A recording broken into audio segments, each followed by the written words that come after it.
Abel, can you tell us how you're feeling right now? I got no answers. Can you tell us why you shot those teens? I got no answers. Why you did this? Got no answers. Is there anything you'd like to say to your family? No answers. I love you.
I was going to wait for the Spanish. So I want to do it in English first, and then Spanish, and then I'll take questions after that. Okay. So on Friday, April 1st, 2022, officers were dispatched to the 5600 block of Culebra Road for a shooting in progress. Victims, a 16-year-old Lorenzo Samuel Webb and 17-year-old Hurricane Jackson, were outside with a third person who ended up being a witness when a masked individual shot at them. The first victim, Lorenzo, died at the scene because of the shooting, was struck in the head and died because of his injuries. The second victim, Hurricane, was shot in the arm. The second victim was armed, at the time was armed with an AR-15 rifle, which he had tucked in the front of his pants. After being shot, the second victim turned to run towards the suspect and chased him.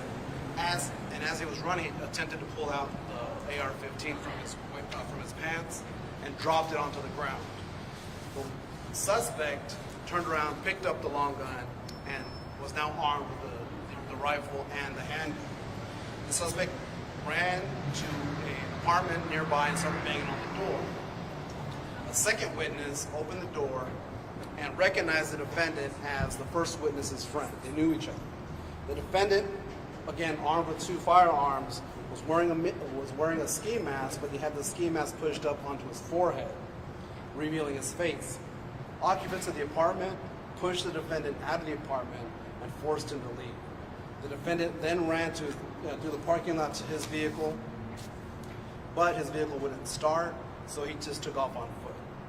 The detectives made the location shortly after the shooting came out and began their investigation. Through their investigation, the defendant was interviewed and stated that he was at the apartment complex around that time, dropping off a friend, but he tried to go home and his vehicle wouldn't start, so he just walked home. He said that as he was walking home is when he heard gunshots in the area. He told detectives that when he got home, he showered, got ready for bed, and then went to sleep. However, his cell phone records indicate that the defendant made several calls immediately following the shooting, and his cell phone records also placed the defendant at a location other than his home and other than the locations where he stated that he was. The defendant was apprehended today after a warrant was signed. Our rapid response team contacted the defendant and placed him in custody without incident. And he's going to be charged with 1 count of murder and 1 count of aggravated assault with a deadly weapon. And I'm going to do it in Spanish, and then I'll answer some questions, okay? En el 1 de abril del 2022, oficiales fueron llamados para una disparada en el 5600 bloque de Culebra. 2 víctimas y un testigo estaban afuera cuando el sospechoso disparó. Un disparo le pegó a la primera víctima, Lorenzo Samuel Webb, de 17 años, en la cabeza y falleció de sus heridas. La segunda víctima, de 16 años, era Hurricane Jackson y él tenía una herida de bala en su hombro. La segunda víctima tenía una arma de un AR-15 dentro de sus pantalones y comenzó a correr detrás del sospechoso cuando él disparó. Cuando estaba corriendo trató de sacar su arma, pero se le cayó en el piso y el sospechoso lo recogió y ya tenía la arma de AR-15 y el handgun y comenzó a correr hacia un apartamento conocido. Él tocó la puerta y otro testigo abrió la puerta y reconoció al sospechoso como un amigo del primer testigo, era un conocido. Él tenía una máscara, pero lo tenía empujado así en la frente y enseñó a su cara. Otros ocupantes del apartamento lo empujaron afuera del apartamento y no dejaron que entre al apartamento y él corrió a su carro, pero su carro no prendía cuando trató de salir. Él corrió del lugar. Detectives llegaron y comenzaron a su investigación. Hablaron con el sospechoso y él dijo que él sí estaba en el apartamento dejando a un amigo en el apartamento, pero cuando trató de salir de allí, su vehículo no arrancaba y decidió caminar a su casa. Y dijo que cuando estaba caminando a su casa oyó a varios balazos en el área, pero él llegó a su casa, dijo que se bañó y se preparó para la cama.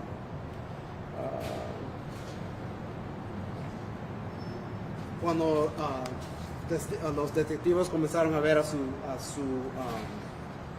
registro del celular, enseñó que en los momentos siguiendo el balazo, él hizo varias llamadas a varias personas y también los registros dicen que enseña que él no estaba en su casa y no estaba en el lugar donde él dijo que estaba durante los balazos. Él fue arrestado hoy y va a ser cargado con una cuenta de asesinato y una cuenta de asalto agravado con arma. Take any questions at this time. Can you tell us more about the suspect who was arrested today? His name, if he has any prior convictions? So I don't know his criminal history. I didn't get that information. He has a SID. His SID number is 1172649, 1172-649. Abel Angel Riojas III, and he's 19 years old. A 19-year-old having a handgun, how was he able to get a gun like that? You have to be 21 to purchase. Sure. So obviously he had he was illegally carrying. He was unlawfully carrying a handgun. So how he obtained it, I don't know. The detectives are looking into all that stuff. But yeah, to your point, he was illegally carrying a handgun unlawfully. Yeah, and what's the motive? Maybe we can respond to that both. So I don't know. I know that the first witness and the suspect knew each other. I don't know to what extent, and I don't know if they had beef before. I don't know the motive of the shooting. We just know that the positive IDs were made, and we do have this individual in custody. ¿Las dos armas las tienen recuperadas ustedes? Sí, creo, pero no estoy seguro. Si puedes responder a lo del motivo en español y si Sí. puedes incluir en la respuesta si creen que es relacionado a pandillas. So, no me acuerdo. El motivo. So, y- no sabemos el motivo. Sabemos que el primer testigo que estaba con las dos víctimas cuando ocurrió el balazo es conocido con el sospechoso y que el segundo testigo reconoció al sospechoso como amigo del primer testigo y hicieron facial recognition. Lo reconoció. Lo reconoció. Pero el motivo no se sabe. No sabe si tenían historia o si eran amigos y ya no son. Eso sí, no sé el motivo en este momento. No tengo esa información. So were those cell phone records pretty key in leading police to this arrest today? They were key. They were key in putting holes in the defendant's accounts of his story. You know, he said he was one place, and his cell phone records show he was somewhere else. They show he was making several phone calls in the immediate aftermath of the shooting, where he was saying that he was at, you know, walking home or whatever he was doing. And for such young people to be involved in this, a 16-year-old's dead, a 17-year-old shot, a 19-year-old now in custody, it must be concerning for police that such young people are involved in these types of crimes. It's very concerning, and also the time of the night that this happened, it was, you know, early hours of that Friday. These were all young individuals, young teenagers, young adults. To your point, the defendant was in possession of a firearm. Also, one of the victims, who was 16 at the time, was also in possession of a firearm. All these risky behaviors, you know, it's something that concerns us. It should concern us as a society. It definitely concerns us as police. You know, police and our commitment to keeping the public safe. These are all risky behaviors that could and should be avoided. These kids should have been at home, you know, with their families. And that 16-year-old was also armed. So there was 3 guns then at that scene. No, the long gun that the second victim had, and then the, let me see, I'm sorry, I think he was 16. Yeah, he was 16. Okay. At the time, he was 16. He had the long gun tucked in his pants, and then the defendant had the handgun. He ended up with both guns. Comentas en la investigación que tenía una máscara. Sí. ¿Está relacionada esa máscara con algún otro ataque ese día? Eso sí no sé, nada más que en el momento del disparo él tenía la máscara cubriendo su cara, pero cuando fue a tocar la puerta la tenía alzada en su frente, y el segundo testigo lo reconoció como un conocido del primer testigo. ¿Puedes decir en español lo que le comentaste a ella de su preocupación? Sí, nos preocupa como el departamento, y debe preocuparnos como sociedad. Gente tan jóvenes, aquí teníamos uno de 16 años que tenía una arma.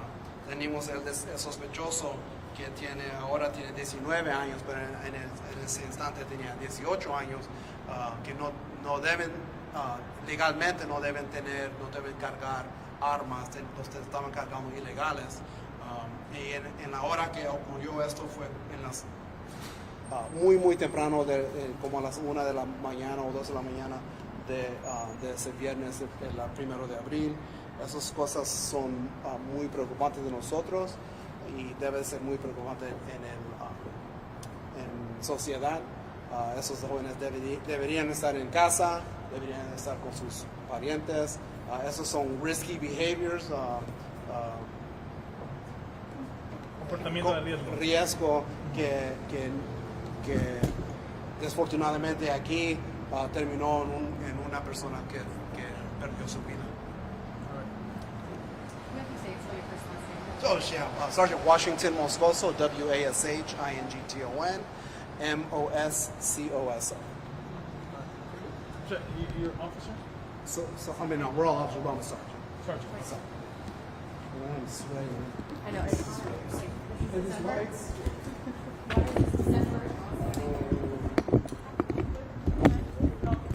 They want us in the fix. She tried saying more at the top.